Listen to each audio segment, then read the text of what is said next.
But the most interesting thing about Norfolk is that the majority of people who live on the island can trace their ancestry back to a really famous historical event, and that's the Mutiny on the Bounty. So this was a mutiny in the 1700s where Fletcher Christian, who was the lead mutineer, and his friends took the boat and some Tahitian wife as a mutiny.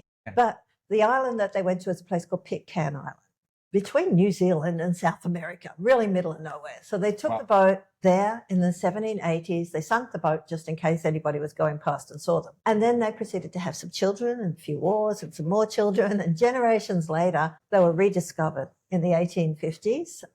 And the population was then getting bigger. And so most of the people on Norfolk can trace their ancestry all the way back to the Bounty 12 generations ago.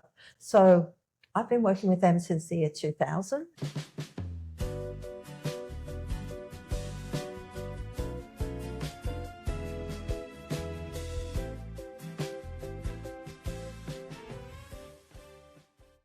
Welcome to a new episode of WeScience. At WeScience, our goal is to promote local science on a global scale. Today is a very important interview because it's where the teacher meets the student. I'm here with my supervisor for the PhD, Professor Lyn Griffiths, who is a legend in molecular genetics. She has spent a lot of work on advanced molecular genetics here in Australia for the last 30 years? Yes. Wow. And she is the director of the Center for Genomics and Personalized Health at Queensland University of Technology, QUT, as well as she is the director of two programs within the MTP Connect to advance commercialization of drugs as well as medical devices in Australia and worldwide. And those programs are named Bridge Program as well as the Bridge Tech Program. So welcome, Lyn, to be part of this podcast. And I'm very happy to talk to you, very excited about finally meeting you again after such long time. And yeah, so I'm very looking forward to hear about your story, your research, your fantastic research, as well as your perspective for the future. Great.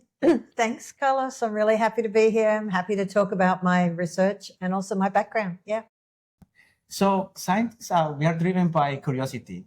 So how everything started, what triggered you to go into science and then as well as going into molecular genetics? Okay. I don't know if I was triggered to go just into science. I was actually triggered to go into medical research. That was an area that I always wanted to be involved in. When I was a kid, I was actually at primary school and I wasn't very smart. I was a very quiet, shy kid who sat up the back and didn't say very much. And then in my school, they did some health testing, just some health assessments of various people in the primary school. And they did a few tests on me. You know, they check your eyes and they see if you can see okay. And they were checking my ears and that I could hear okay. And then suddenly, all sorts of people started running around the room and going, oh, look at this. It turned out I was 99.9% deaf in both ears. Oh, really? Yes. Wow. And I didn't actually know I was deaf. So I wasn't born deaf. So I was born normal. And so I learned how to speak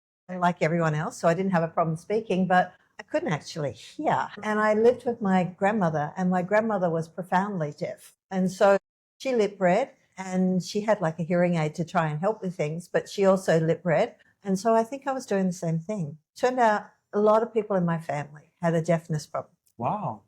So my auntie was deaf, my cousins were deaf and dumb, my grandmother was deaf. It turned out both my sister and I were quite seriously deaf as well. But amazingly enough, we both had an operation. At the time, I was 7 and she was 6, and that fixed the problem. It was a simple fixed thing if you knew what the problem was. And then we spent a year learning how to hear properly again. And I'll tell you what, my schoolwork got so easy. And that was probably where my trigger came from. You can make a difference with people's health. Life was so much easier when I could hear, and I just thought it would be nice to have a similar impact on people's health. So I always wanted to be a medical researcher and make a difference. What a story. And particularly because that highlights that the work that we do in medical research, it gets translated and then it has a meaningful impact into people who have an XY disease. Yeah, I think that's true. That's why people do research. It's why they do medical research, because they want to make it not just an impact, but an impact on people's health. Yeah. And also highlights the advancements that they were at the time and how impacted, and then still at this age, we're still impacting the people from the future, from the current as well as the future. Yeah, I think it also highlights the importance of public health too. Yes. Yeah, actually having measures to assess people at a young age can overcome an awful lot of problems. Wow. So how that journey then, wanting to become working on medical research, and then how that get into bachelor? Well, yeah, it took a lot longer from the age of 7 to get there. But I knew, as I said, life got a lot easier. I got pretty good at exams when I could hear things. So I did a lot better at school, and I got to university, and I wasn't quite sure of the area, so I thought I'd pick a couple of areas. So I did a science degree in biochemistry and microbiology. And I suppose as part of that, the bit that really triggered my interest was genetics. I was so interested in that side, the fact that things can be inherited, disorders can be inherited. And at the time, this is quite a while ago, at the time there was quite a bit of research just starting on DNA and being able to clone different areas, being able to map different genes and being able to relate them to disease. Like the golden age. It was the golden age. It was just starting. It was before the Human Genome Project was finished. Of course, yeah. And it was all very exciting. So I thought, I want to do that. So I did a PhD in molecular genetics. What particular topic? Okay, it was on a disorder called Charcot-Marie-Tooth disease. It's a peripheral neuropathic disorder in humans. It's inherited in a dominant fashion. There's quite a number of genes involved in it. When I started, we all thought there was one gene and I was going to find it, but it turned out it was a little more complex and there was a few genes, but it was a great project. I learned how to go out there and talk to families that had the disorder. I collected blood samples from those families and worked with doctors to make sure that we got all the clinical information. And then I also did all the work then using southern blots to identify variations in genes. So it was a really good project for learning, not just the lab side, but also the analysis side. Being able to analyze the inheritance of markers through families, I found was a really fascinating way to track down genes. It's interesting that in the last year, I have spoken maybe 3 people who are, their interest is working on this research on that disease. Yeah. On that particular disease? Yes. Yeah. Well, that's astonishing. Yeah, yes. Because one of the first in Australia to be working on that, but it's not as rare as people think. And there are different types of. There was a group in France working on this. Yes. Yeah. As well as in Western Australia. Yeah, in Western Australia, also in the US. And I did my work at the University of Sydney with Garth Nicholson. And yeah, it took a long time for people to start to track down the genes involved in it, but it was great to be able to contribute to that. Yeah. So then you were a fresh. PhD. Yes. What do you do then? What was the next step? What I did then, was have a child. Very important. Yes, it was very important to me, but it was very important to my husband too. And you have to fit these things in. I had a tiny break, but at the same time, I also wrote a grant. And I thought if I can work on CMT, which we thought was going to be a rarer, simple disorder, and it turned out not to be, then I can work on other complex disorders. So I started working on hypertension. So I wrote a grant whilst I was finishing my PhD. Lucky enough to get that. So that supported myself. Managed to get a couple of students and started doing some work on the genetics of hypertension. I was supported by NHMRC at University of Sydney. Also started doing a bit of teaching, which I think is good. I love teaching and I love interacting with young people coming through. So it was nice to do both. You're a fantastic teacher. Well, I enjoyed it. I really think, I think researchers should be doing that side of things too, not just doing research, but giving back and training the next generation. So I love doing that. Fantastic. Yeah. So, and then I moved to Queensland. And then, but you are very known as working on migraine. Exactly. Yeah. Well, I wasn't. So well, if you're going to have one complex disorder, you may as well have another one. Exactly. So I started off on hypertension at University of Sydney. I moved up to Queensland because my partner had been offered a job up there, and I had a second child then. So, and she was only 6 weeks old. So I thought, well, I'll have a little bit of a break. We'll go up there. But I managed to keep my grant going. My students fly down for my lectures, etc. But I quite liked Queensland. It suited me. I think it's a lovely area. I saw an opportunity there at the local university at the Gold Coast. Particularly Gold Coast is beautiful. It is a beautiful place, and I love the beach. So we just fitted there. So we managed to move up to Burleigh Heads, which is at the Gold Coast. I had 2 young children. They seemed happy.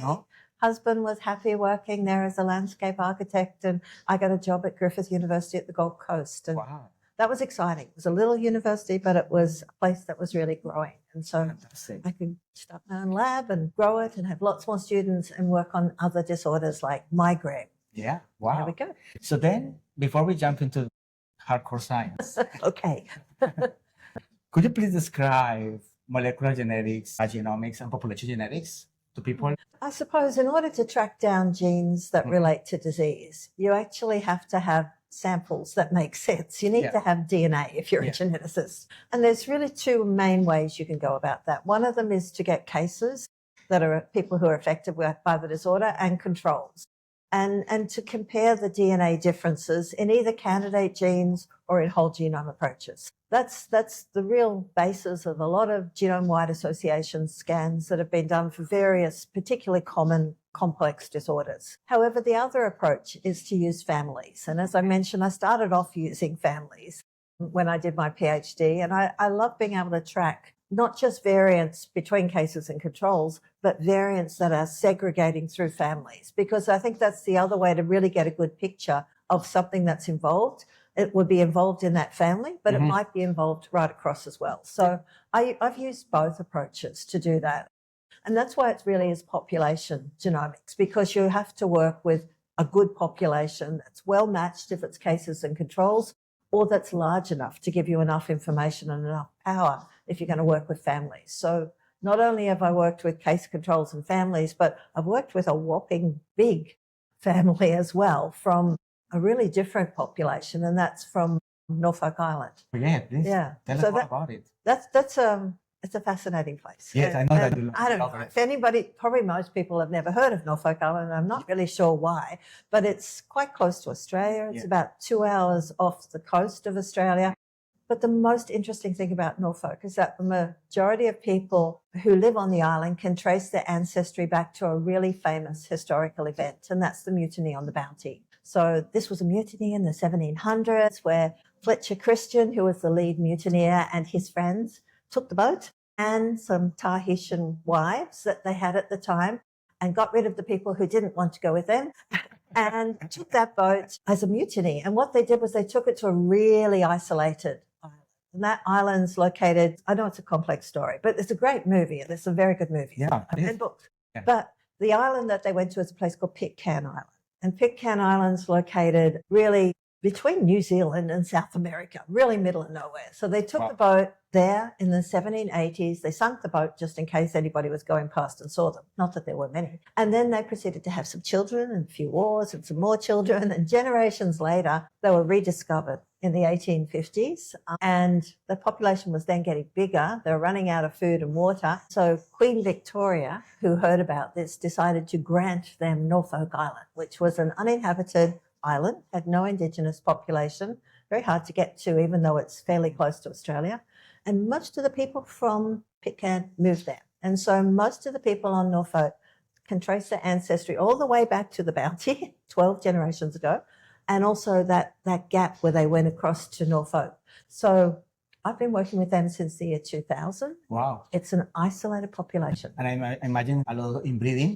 Well, there's a couple of things. So there's a limited gene pool, which in some ways makes it easier to identify genes for disease. All the people who live there have the same food, the same water, very low levels of pollution, all of those sorts of things. So the environment is pretty much the same.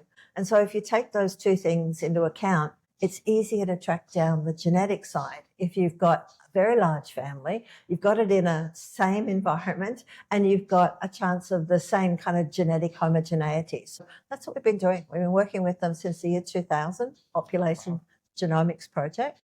And I'm currently doing a project. We just did 1,158 whole genomes to focus on trying to identify chronic kidney disease genes, because they have high levels of that on the island. But we've done other studies. Because as a result of inbreeding, so there is a higher frequency of the genetic diseases. Yeah, and that's exactly right. It's higher what's called homozygosity. That's why it's important to study those isolators. That you tend to find things amplified. And even as an example, migraine. So migraine, hard to know because there hasn't been any big studies in Australia, but it would be at least 12% of the population would be affected in Australia by migraine. But on Norfolk, it's 25%.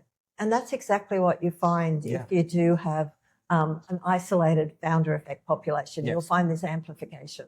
Yeah, been absolutely involved in working with families, with populations for many years, and I love doing it. And that's a treasure for a geneticist to find a population like that and work with that population is very, it's a privilege because there are some scattered, some isolated populations, settlements. In Colombia, there is one,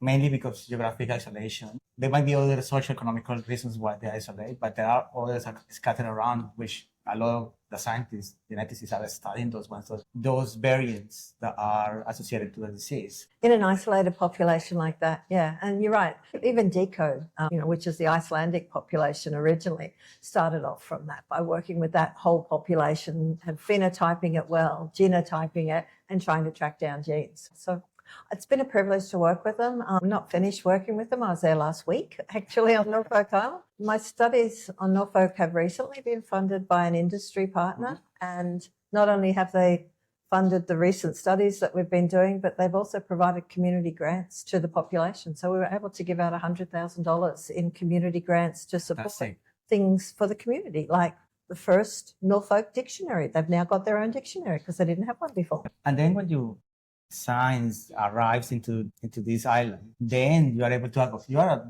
one of the main advocates for Norfolk Island people, and then people get noticed. Yeah, people will hear about it, but we can also help add things for their health, provide medical information for individuals, for the hospital system, and also these community grants as well, which is pretty good.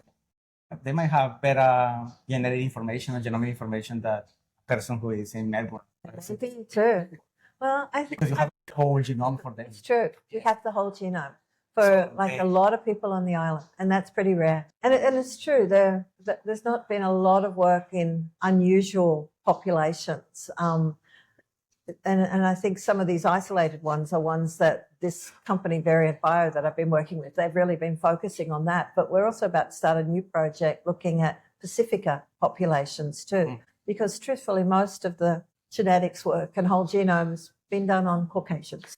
You look at the UK Biobank, you look at the work that's been done in the US, and it's fantastic, but it does tend to be more on Caucasian populations, and there's a real need to have a bit more diversity so that we can really understand the different genomes that are likely to play for different disorders in different populations. So we're about to start a new project on that. Fantastic. You were mentioned before that you had the skills and the experience and the knowledge on molecular genetics, and then you apply to different diseases.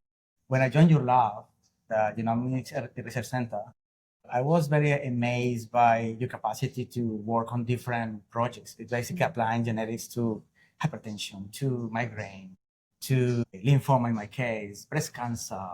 There was like 10 PhD students working on the different diseases. And it's fantastic, to be able to have the lead a research group that could be in different areas. I'm not going to say agnostic, but it's sort of a lot of different diseases. Yeah, I must say it is unusual. Most people tend to focus a little bit more into one area, but I suppose our focus was always on the techniques were the same. It just depended whether you had a well-characterized population. So if you had a population for particular and well-characterized for particular disorders, then you could use the same techniques, the same analysis methods, the same approaches to actually get genotypic information too. So it wasn't such a big thing if we actually had the population. So some of those were not necessarily driven by myself. Some of those were driven by clinical collaborators too. So the majority of the work is also focused on familial migraine. Yeah. And I know there is a lot of people who suffer of migraines. There are lots of people suffer from migraine, including myself. So could you please expand on migraine and also the neurogenetic diseases that you work on? Yeah, we probably started working on migraine in a long time ago, early 1990s. And the reason that we started working on it is that I had sort of got the hang of working on complex disorders. And I started to think about migraine because I suffer from it, runs in my family, and my son started suffering from it when he was quite young, about 5 or 6. And then I thought, it's pretty obvious there's a genetic component. I did some reading and found there hadn't been a lot of genetics research, and there was really virtually molecular genetics. So we started the same way as others, collecting cases, controls and families. Started working on migraine, but realized that there are subtypes of migraine too. So migraine with and without aura. It does affect an enormous number of people, probably at least 12% in the Australian population, right up to about 20%. But in terms of how do you diagnose it, there is no diagnostic test for common forms of migraine. It's just how you describe your symptoms. Yeah. And that's not a great way to diagnose someone. It's also not a good way to define what type of migraine it is or what might be a suitable treatment. So I thought there was a need for more research on that. Over the years, we've continued doing that. There's now over 120 different genes that have been implicated in migraine, particularly in the common sorts. But we also know that there are rare subtypes of migraine that have causative mutations as well. So this means it's not susceptibility variants, they're mutations that cause it and clearly run through families. That really also started towards late 1990s, but we and others have identified quite a number of those genes now. And we currently do diagnostic testing for those causative forms of migraine, but also for overlapping disorders, because there are some disorders with similar symptoms and you can't pick looking at the person which particular disease it is. So we currently have a 15 gene panel that we use for migraine related disorders, but also hereditary stroke disorders. So common hereditary stroke disorders have overlapping symptoms with severe migraine too. And we also do whole exome sequencing for other neurogenetic disorders that maybe are not any of those 15 genes too. And all of this is a NATA accredited diagnostics testing. Wow. I remember you were working on vitamin. Yes, we did. Yes. Well done. Could you please expand on that? Because a person who has suffered of migraine, my question asking themselves at the moment is like, okay, what can I eat? What can I not eat? How can I control it? Tell me something. So that is a tricky thing with migraine. So with migraine, particularly the common forms of migraine, there are well-known triggers for it. And there are certain foods that can be a trigger. Sometimes having not enough coffee or too much coffee can be a trigger. Sometimes it's weather changes. Sometimes things like smell, strong perfume, cigarette smoke, something like that can cause migraine too. But these are the triggers for those who've got the genetic background. In terms of identifying the genetic background, one of the genes that we identified as playing a role a while ago was a gene called MTHFR, methylene tetrahydrofolate reductase gene. That gene's been involved in a number of disorders, some susceptibility for some types of cancer has been some of the things, but also a few neurological disorders. What we found is that people, particularly those who suffer from migraine with aura, are more likely to have a version of that gene than people who don't. And that particular version means that the product of the gene, the enzyme, doesn't work as well. In fact, quite a significant downturn in that. But you can make it work better by adding the cofactors for it. And the cofactors are a group of vitamins. So folate itself fits in that pathway and some of the B group vitamins. So we did some phase 2 and phase 3 trials and showed significant outcomes on people's migraines if they were migraine with aura and if they had that mutation in that gene. Wine is often a trigger, particularly red wine for a number of people. And I suffer from migraine and sometimes red wine can be a trigger. White wine's not so bad. And it's thought to be the flavonoids. But yeah, there's different triggers for different people. And it's usually good things like caffeine and wine and chocolate and stuff like that too. Yeah. So we were talking before about the familial analysis of families to be able to identify genes. Over the last 3 decades, you have been witnessing all the advancements on molecular genetics, the different tools, etc. You were talking about the familial genetics, hereditary genetics, where you are able to isolate the particular mutation gene as well as the mutation that's associated with a particular disease because it's in the family. But it's been a long work on single gene studies, then going. Could you please take us on the journey that you experienced in terms of the technologies? Well, yeah, it really has changed with time. So I think when I first started, you tended to just focus on a particular variation in a particular gene. In a particular exon, etc. Then it started going more into, okay, let's look at a candidate gene. So you'd look at variants across that gene and see if that showed any differences in allele frequencies between cases and controls or showed a tracking through a family. Then it started to be that you could do a lot more. And the reason you could do it is that technology was frightfully expensive and time consuming to start with, but over time it's really become much less expensive. It's also much more automated now, so you can do a lot more. So you can do a whole genome now in a day. And that's unheard of when people were doing the whole genome project and there were buildings full of sequences that were sequencing things that needed to be pieced together to get a whole genome. So now the technology is really astonishing. You can do a genome for much less in terms of time, but also in terms of cost. And that's astonishing. And I think that's just going to keep changing. So, yeah, the sort of work we do now uses whole genomes. It looks at not just the exonic regions, but the regions between the genes for things like modifiers or regulation. We can look at transcription now too and look at changes there. We can look at epigenetics now too and mitochondrial variants. So what we tend to do now is more of a multi-omics approach where you do all these different approaches and you pull it together. And that really gives you more of an idea of what's going on in terms of that particular disorder and the genes involved. It doesn't mean that we've worked out all these disorders. There's still plenty of things that need to be worked out, but at least we have the tools to start doing that now. And there's just more information coming out all the time as you do that. Yeah. And then particularly we were talking about exonic, which is the encoding, protein encoding sequences. So they represent a small proportion of that whole genome. Correct. And then I remember at the time that I joined, maybe 20 years ago, they were called junk DNA. Junk DNA. Oh, yeah. It used the areas that were not exons were thought to be junk DNA. Yeah. And there are a number of people who maintain that it isn't junk, but it's taken a while, I think, after that before people truly believe that. Yes. Yes. And then you have genomics. Exactly. So there are regions that are outside the exons and even at the splice sites of exons and introns, etc., they play a really crucial role, an important role. And of course, we haven't got all of that sorted out yet. So there's still a huge amount of work that's to be done in genetics. So if anybody's interested in genetics, it is not done, okay? Yeah. It needs really bright people to be involved. That speaks about the complexity of the genome. It's not just like this gene, this particular sequence encodes this particular protein. Is because there is a lot of different factors that are playing a role there. Yeah, there's moderators, there's various things involved in regulation. Even genes themselves or sections of genes interact with each other. Yeah, we haven't got all that sussed out. It really needs to be worked out.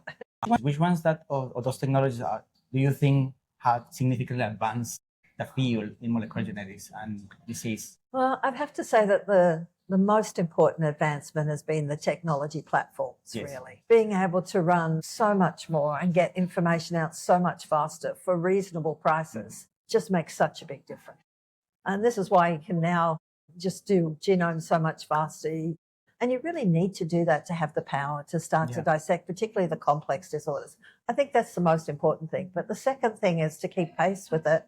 It's the analysis approaches too. We really need terrific people who know what they're doing in terms of designing tools for bioinformatics and for analysis of the results that we're getting out of it. It's equally as important. They go hand in hand. Of course, because it's like there is a complexity in a disease, but then the disease has always been there. Yeah. But it's the technology that we are catching up. Yeah, the technology is there. The analysis, really, that's an area that needs a lot more focus too. Yeah. And because it has to keep pace with this and it has to be as well. And how be able to identify actionable insights within that data. We are talking about lots of data points in the genome. Huge numbers of data points. So 3 billion, and particularly if you do a lot of people, but if you do a lot of people as well, and they're all different. And trying to put all that together, it's just a huge amount of information. But I suppose this is the big promise. This is big data. How do you analyze it? What is the tools? And where does AI and machine learning fit into this? This is really the big field now. And it's starting, but it hasn't really been sorted out yet. Wow, that's great. Because when the Human Genome Project when the Human Genome Project was released, then 2003, sequencing a genome, it was like 3 billion, something like that. Yeah, it was something like 3 billion for one person. And now $100 to $200 per genome. Absolutely. It's so cheap now to actually do it compared to that. And it's also so much more automated too. Yeah. But the analysis is really the key as to how we're going to make sense of it all. So now you're talking about this. So the advancement is now sequencing the genome on a different levels, the proteomics, metabolomics, metabolomics, all the different levels. epigenomics, all those transcriptomics, Yeah. all the different levels that is sort of together, they blend into what we are. But yes, they do. They blend into what we are, and they played a big role together in whether we're healthy or we're not healthy, and how we're aging, and all sorts of things. So to be able to sort of dissect that complexity and be able to identify actionable insights from the data, we need to have applied these multi-omics. But then applying multi-omics is not cheap. What do you think will be the implications in this multi-omic approach in terms of drug target discovery as well as biomarker discovery? Well, certainly having more information is giving us the tools to be able to pull out profiles that are going to relate to adverse effects from certain drugs, or maybe profiles that relate to efficacy from certain drugs. So this is really the pharmacogenomics side. And I think that's really going to be an area that grows, because this information is going to feed into that. And the idea of why you would do that is not just so you can get those profiles, it's so that you can match people's treatment to their profiles before you start hit and missing treatments options. And so I really think that's the big thing that's going to happen into the future. Yeah. So pharmacogenomics approaches will enable us to define profiles of people, determine what is the best treatment for you, for your particular disorder, and whether you're going to have adverse effects before you've actually tried things on people. That's what's going to be the big change. There is an insurer recently in Australia, I'm not going to mention because I'm not sponsored by them, but they already are including pharmacogenomics profiling. What does it mean for the general public to have that data? Well, I don't know. I mean, the profiling that's being done now is not really being done for anything more than the really well-known adverse effect type profiles. Yeah. And there are some drugs that really do have adverse effects, and we can do testing to stop people from taking it when they start, which is great. But I think it's going to be more. It's actually going to be profiles that will define the best treatment for you. Not the one that you shouldn't have. It'll be that too. But what's the one that will be good for you? I think that's the thing that's going to happen. And I don't know whether the assurance comes into that, but it's just like anything, you know, It will be a tool to define what's the best thing that's personalized for your health. Yeah, and that be able to dissect, to understand why, if I take Panadol and it works for me, doesn't mean that it's going to work for you. Correct. Yeah. Exactly right. I know with migraine there are many different treatments. Right now it's kind of hit or miss. You try this one, that didn't work very well. Oh, you don't feel very good. Okay, well, let's try this one. And this happens with lots of different disorders. So the idea, I think, of genomic information is to use it just like we use biochemistry tests. Use it to define how we should be treating someone. Wow. Yeah. So let's go a little bit romantic in science. Romantic. So, yeah.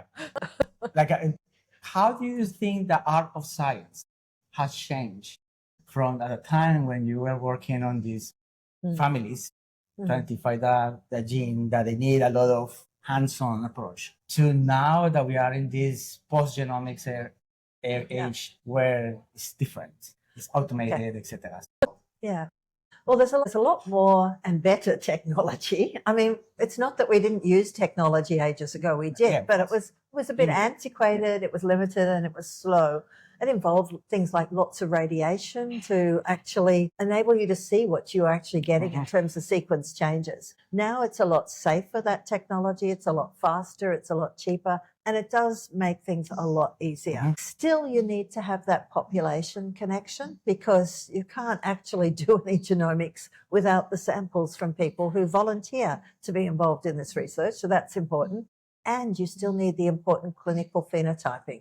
That is absolutely essential. Yeah. You need to make sure that this particular disorder is what you're looking at, and how would you define it, and what are the symptoms and traits associated with it. So that side hasn't changed. It's the technology that's changed. And as I've said, the analysis is changing and changing, and it will keep changing, because there's so much more data now. So how we approach that data and analyze it's really the next big step. You were talking before about precision or personalized. I don't know which one do you prefer.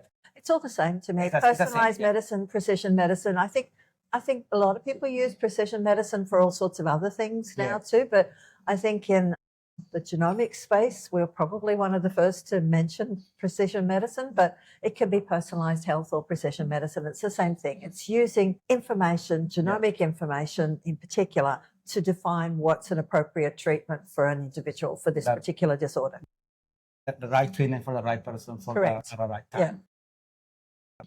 So in terms of, we were talking about the multi-omics having, let's talk about the translation of this, because it's like they're talking about very expensive technologies to be able to get the information. What is your perspective about the translation of those? I think it's exactly the same as the DNA stuff. I mean, when we started working with DNA in terms of sequencing, it was frightfully expensive and really hard to do and time consuming. Exactly the same with some of the others. So metabolomics, transcriptomics, epigenetics, epigenome. I mean, all of that is, yes, expensive, and to do all of them is expensive, but all of it's technology that's changing, and all of it's got a lot of innovation behind it, so it will get cheaper. No doubt, all of these will. Yes, some of these, metabolomics as an example, might be frightfully expensive at the moment, but you give it 5 years, it'll come down. There will be innovation in this space. But do you think those multi-omics will be deployed into a clinical setting?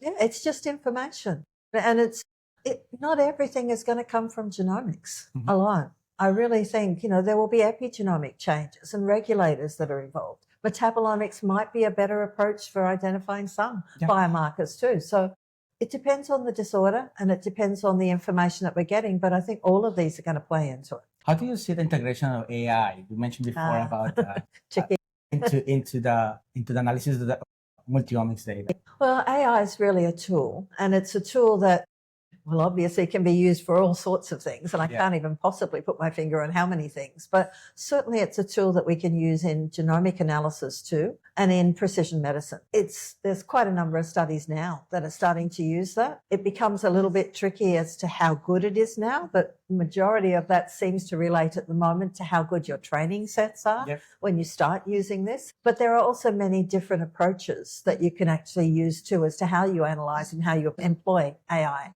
So we're not set yet, and I don't think we've defined all the methods. This is really the cutting edge of research in terms of analysis for genomics. Fantastic. So we're going to change a little bit to the commercialization part, where you're helping turn ideas into impact with running these programs, the bridge for commercialization of the medical devices as well as the pharmaceuticals. And I think we discussed this yesterday briefly or this morning, where as scientists, we are always having this mindset, I call it vertical and horizontal. Vertical meaning that we get into these rabbit holes. And sometimes we forget why we got into the hole. That rabbit hole. And then there is this translational mindset.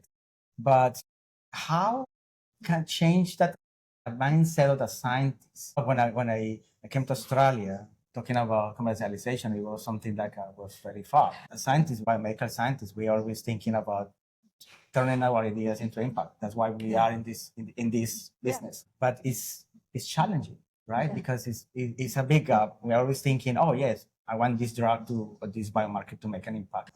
It's far from it because there is a whole pipeline of commercialization that needs to take place. So how, I know from your programs, you're helping to train the new generation of the scientists how you're turning this mindset into from vertical to a more horizontal focus on like a patient-centric. Well, I think the main thing is, I think all of us in our hearts want to make an impact. Yes.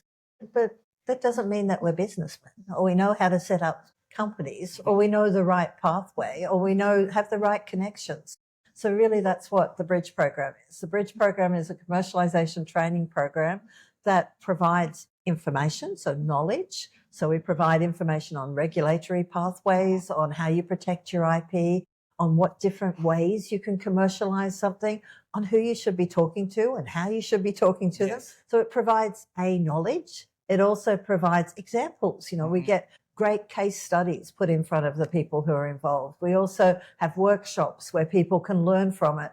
We provide, as part of the 3-day symposium that we're currently doing now, we provide IP to the teams, and the teams work together to commercialize it. So it really is a way of providing the knowledge, providing the experience, providing the networks to help to commercialize things in Australia. In Australia, we're fantastic researchers. We really produce great papers. We do really good research, but we don't seem to take it that next step. And it could be that we're a little isolated in Australia, so maybe we're not in the hub where there's a lot of big companies around us. There are pharma here in Australia. There are also medical device companies, etc., but not a lot. So considering how much medical research and research we do and how many products are actually produced in Australia, there's definitely a discrepancy. There's a gap there. There's no question. Yeah.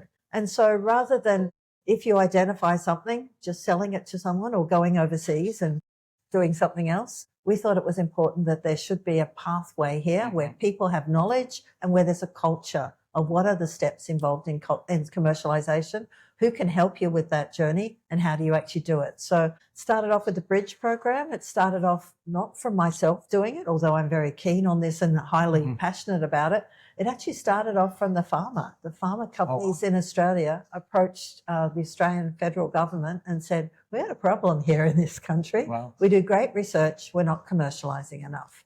There's a gap and it needs to be sorted out. So they offered to put in half the funds if the government did, and MTP Connect became the other side. And so that's how the Bridge program started. We take 100 people a year across Australia, very competitive. We're doing our 9th year right now. And it also is how the Bridge Tech program, the sister program, and that's the Bridge one's for pharma, and the same thing is a program that we set up in the med devices, technology, diagnostics area. Different industry partners, different regulation. So both programs go across Australia. What do you think is our unique, characteristics in Australia? Okay.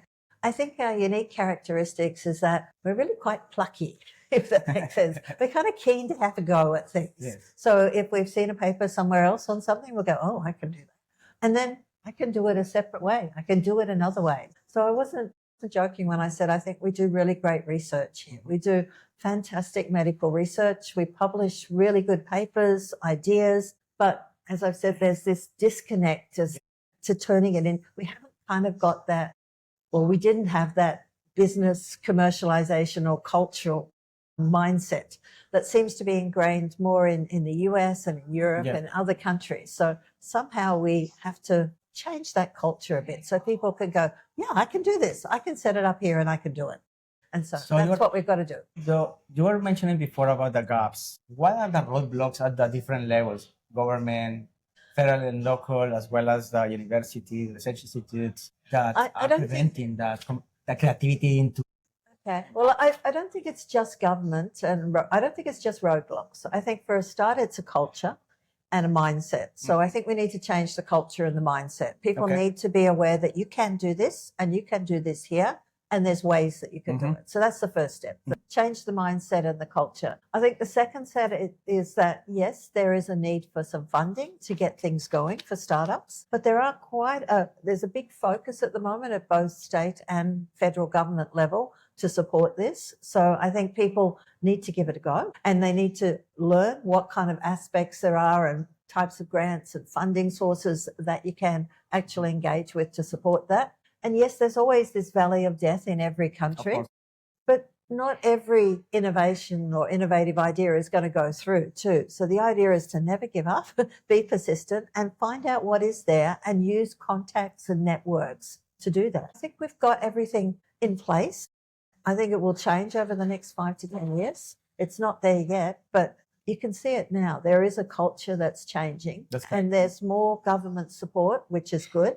And there's more university support and even the big granting agencies, the ARCs and NHMRCs are really supporting industry linkage now. So it's changing. So we're going to shift gears at the moment again. When you're starting, as you started from the PhD to the postdoc, you were probably the only female scientist in the room.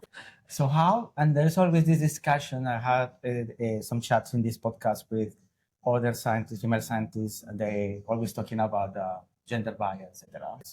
25% of the senior levels are females. So how you navigate the process being this female scientist and be able to be as successful as you are? Because when I came to your lab again, I was very surprised. I had been lucky to have like a you as a mentor, a supervisor for my PhD, and another mentor for my first postdoc that's also female. And you see this, powerful woman working in science. So I always was curious how you. Well, I think there's another side of it. When I started my PhD, when I started my undergraduate studies, my bachelor, I don't think it was more male than female. And even nowadays, you'll find that it's probably pretty much the same. If anything, there might be slightly more females than males in the sort of health sciences, medical sciences area. But you're right, it's afterwards that it changes. There you'll tend to find that there's more males in positions of higher levels there. And there's a couple of reasons. For a start, women physically need to take some time out to have children. You can't just sort of say, excuse me, I'll be back tomorrow. It takes slightly longer to do that. And so that does have an impact. And at the time when I was having kids, there was no maternity leave, and that was not taken into consideration that, okay, you're just going to disappear for a little while here and come back. So it wasn't taken into consideration the impact that it has on your track record. I think nowadays people do take that more into consideration, including the ARC and the NHMRC and other funding bodies. So times have changed and things are easier. So people should not give up, because it's now people are well aware that, both males and females can be involved in parenting. And that should be taken into account because it does impact on your track record too. You're right, the higher levels, I suppose I was just lucky enough to be given some opportunities on my particular journey. And I was also not scared to take them. I think sometimes people might be offered opportunities and they might go, not sure if I can do that and this. But my recommendation would be to grab it. If somebody offers you a chance, go for it. If you don't like it, you can say no later, but you should grab it at the time. So I think I was just lucky enough to have some people who gave me some great opportunities, and I was happy enough to take them. And I was lucky enough to actually be in a place where I could get a whole bunch of great students, including yourself, but bunches of others, and work with them. Mm-hmm. To have teams. So to create a team and work with a team, it's been an absolute privilege. Fantastic. So you're talking about now the students. You have supervised over 100 postgraduates. I think the latest count's 97. Yep. Close Not quite 100.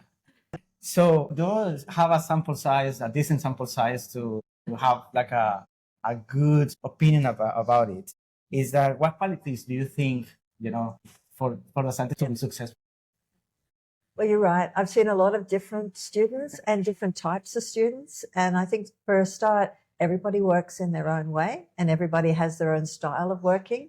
And also how a supervisor reacts to a student should take that into account too. You can't treat all your students the same because they're all different as well. I think the traits that I think make for a successful career further down the track are persistence.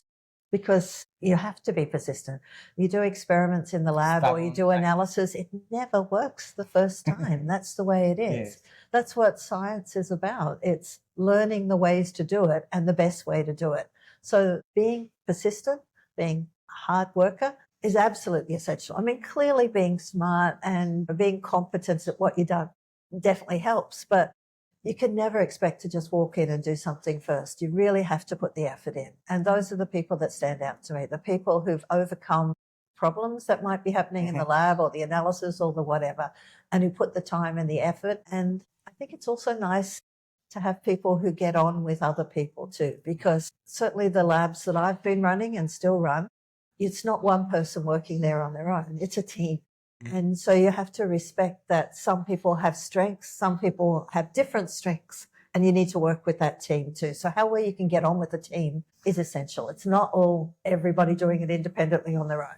You have to work with a team too. So which skills do you think you have you're a great, fantastic mentor. I cherish the moments that I was under your mentorship, but I just wondering what skills do you think you have imparted into your students? Skills. Well, I'm kind of hoping that I've imparted the fact that they are independent, as in when they finish, they have enough knowledge to know what they know and what they don't know and how to get any other knowledge. also how to ask for help when they need it too, and to collaborate with others, because an individual can't know everything.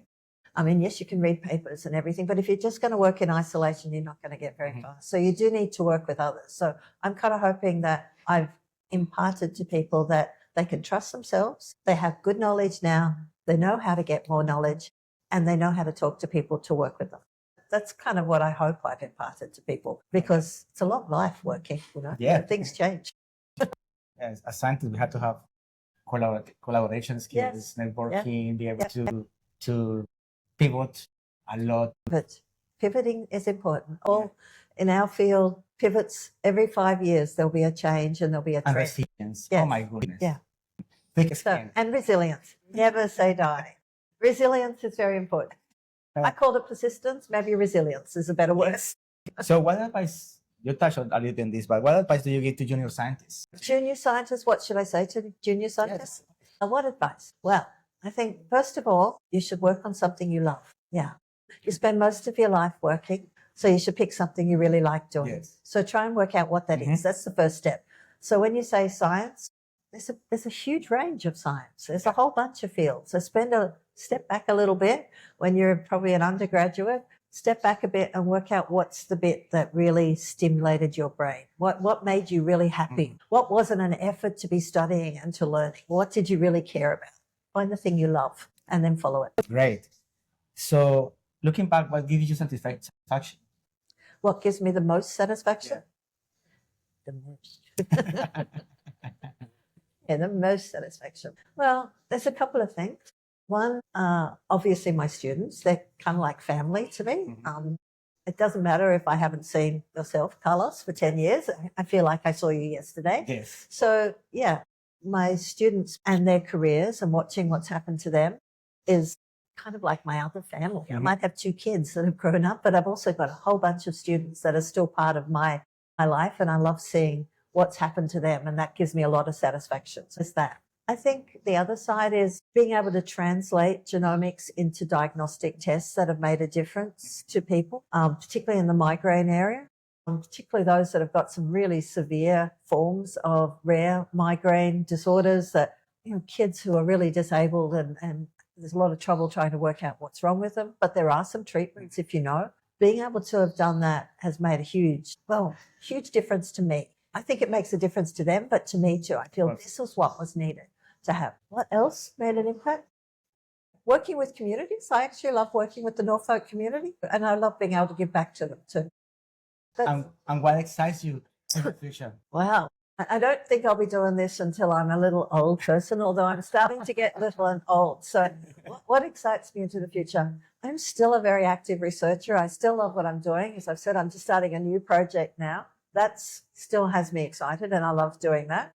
I do love doing the Bridge and the Bridge Tech programs too, because I think it's thinking outside of my own lab and my own area. You need to be able to give back to the community, and I think our community in Australia needs to know how to commercialize. And I would love to see more startups, more license deals, more ways that we can get products out in Australia too. And I think it's not obviously just me who feels this, a lot of people do, but I think that culture is changing. I love seeing that. That comes to the end of the podcast. And thank you so much, Lyn. I have been very excited to talk to you about, your story, your journey, your fantastic research on, it's a privilege to be one of those students that you supervise. And thank you so much for all the support back then and now. So thank you. It's a privilege to do this. So thanks for the opportunity, Carlos. And I'm sure that there'll be lots of other amazing interviews with other people in this area too. But I'm really pleased to be doing this as well. Thank you. And thank you, everyone. Thank you, everyone. Bye.